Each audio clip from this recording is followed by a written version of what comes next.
उम्मीद करते हैं कि हम एक बहुग्रह प्रजाति बन जाएंगे, तो हम लगभग उस पर चुपके से आगे बढ़ रहे हैं। लेकिन स्पेसएक्स के प्रयासों के बारे में, इलॉन के बारे में शायद जनरली आपके विचार क्या हैं? तो आपने पहले ही उल्लेख किया कि स्टारशिप एस्ट्रोनॉमी विज्ञान के लिए, जनरली साइंस के लिए बहुत दिलचस्प होगा, बस सामान को स्पेस में ले जाना। लेकिन असल में उपनिवेश बनाने, अन्य सतहों, चंद्रमाओं, ग्रहों पर सभ्यताएं बनाने के लॉन्गर टर्म गोल के बारे में क्या? ये हमारे अस्तित्व के लिए एक स्पष्ट बात लगती है ना? यहाँ बहुत ज्यादा जोखिम है।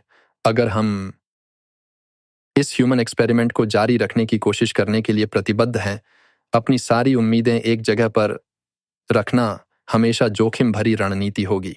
ये एक अच्छी टोकरी है, हालांकि यह एक सुंदर टोकरी है।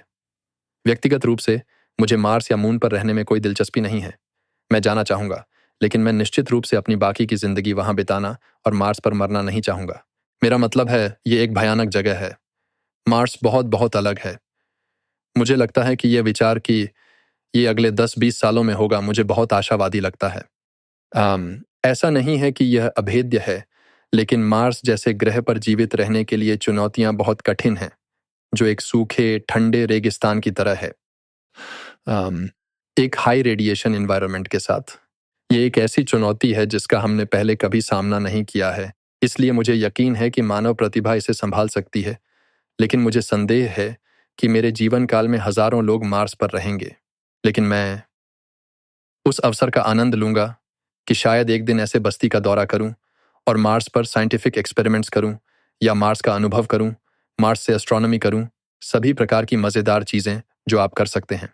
कभी कभी आप आउटर सोलर सिस्टम की खोज के इन सपनों को देखते हैं और आप वीनस के बादलों के माध्यम से उड़ सकते हैं, या आप इन छोटे चंद्रमाओं पर इन विशाल छलांगों को कर सकते हैं जहां आप मूल रूप से एक स्काईस्क्रेपर इमारत जितना ऊंचा कूद सकते हैं और उन्हें पार कर सकते हैं। इसलिए यूरोपा पर अद्भुत आइस स्केटिंग है। यह मजेदार हो सकता है। इसलिए मुझे गलत मत समझो, मुझे इंसानों के अंतर्ग्रहीय बनने का विचार पसंद है। मेरा मानना है कि ये सिर्फ समय का सवाल है। हमारी अपनी विनाशकारी प्रवृत्तियां हैं।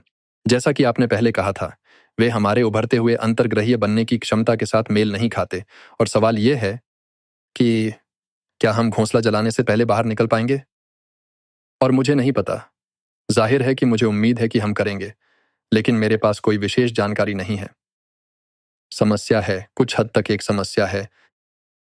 मुझे तथाकथित प्रलय के तर्क के साथ एक परेशान करने वाली बौद्धिक बेचैनी है, जिसे मैं बहुत गंभीरता से लेने की कोशिश नहीं करता, लेकिन इसमें कुछ तत्व हैं जो मुझे परेशान करते हैं। प्रलय तर्क मूल रूप से यह सुझाव देता है कि तुम जानते हो, तुम सामान्यतः औसत सिद्धांत हो, तुम विशेष नहीं हो, कि शायद तुम सभी इंसानों में से कहीं बीच में पैदा होने वाले हो जो कभी पैदा होंगे। तुम्हारे पहले 1% इंसानों में होने की संभावना नहीं है जो कभी जीवित रहे, और इसी तरह से आखिरी 1% इंसानों में होने की संभावना नहीं है जो कभी जीवित रहेंगे। और तो फिर इस लॉजिक से आप हिसाब लगा सकते हैं कि इंसानों की कितनी पीढ़ियां हो सकती हैं। तो अगर कहें इस ग्रह पर अब तक लगभग 100 अरब लोग रह चुके हैं, तो आप 95% आत्मविश्वास से कह सकते हैं, फिर आप 5% से भाग देते हैं। तो 100 अरब को 0.05 से भाग देने पर आपको पता चलेगा कि 2 खरब इंसान कभी न कभी अस्तित्व में आएंगे। तो इस तर्क से आप यही उम्मीद करेंगे। और इसीलिए अगर मान लें कि हर ग्रह, सामान्य रूप से हर ग्रह की 10 अरब जनसंख्या है, तो हम उम्मीद कर सकते हैं कि हमारे आगे इंसानों की 200 पीढ़ियां होंगी। और अगर उनमें से हर एक की औसत उम्र लगभग 100 साल है, तो ये लगभग 20,000 साल होगी। तो घड़ी में 20,000 साल बचे हैं। तो कयामत के दिन के लिए आमतौर पर यह तर्क दिया जाता है। आमतौर पर इसे ऐसे पेश किया जाता है। अब कयामत के तर्क के लिए कई आलोचनाएं आती हैं। आखिर आप किसकी गिनती कर रहे हैं? इंसानों की गिनती कर रहे हैं, लेकिन शायद आपको सालों की गिनती करनी चाहिए, या शायद आपको इंसानों के घंटे गिनने चाहिए, क्योंकि जो आप गिनते हैं वो उस पर असर डालता है जिसे आप एंड में प्राप्त करते हैं। और ये रेफरेंस क्लास है, और इसलिए यह कयामत के दिन के तर्क की बड़ी आलोचनाओं में से एक है। लेकिन ध्यान देने वाली बात यह है कि यह हैरान कर देने वाला होगा। अगर हमारा भविष्य एक दिन खिलना है और उसे आकाशगंगा में फैलने वाला साम्राज्य बनना है, अरबों खरबों इंसान एक दिन सितारों के पार बसेंगे, और जब तक आकाश गंगा है और तारे जलते रहेंगे, तब तक वहां रहेंगे। और बिल्कुल, हम उस कहानी में एक अत्यंत स्पेशल पॉइंट पर जी रहे होंगे। हम बिल्कुल शुरुआत के बिल्कुल पहले चरण में होंगे, और यह नामुमकिन नहीं है, लेकिन कुछ हद तक ऐसा होना मुश्किल है। और इसलिए इसका कुछ हिस्सा मुझे परेशान कर देता है।